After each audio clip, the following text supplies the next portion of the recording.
Are you wondering what kind of batteries do you need for your Samsung TV remote? So this remote uses two AAA batteries. So yeah, if you want to open the battery cover, you simply take your finger and pull it down. So either this part will come out or the whole thing if you have all the remotes.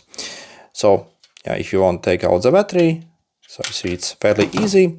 And this is the battery it came with. So when you look at the size, so it's either R03 or AAA. So 3 AAAs. So essentially the smaller version of the AA.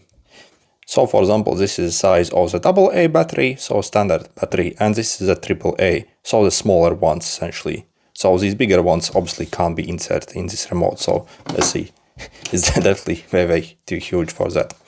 So yeah, to replace the battery, also pay attention to the polarity, so you have your plus here, and also on the remote you have a plus there, so insert it there, other one goes in the opposite direction.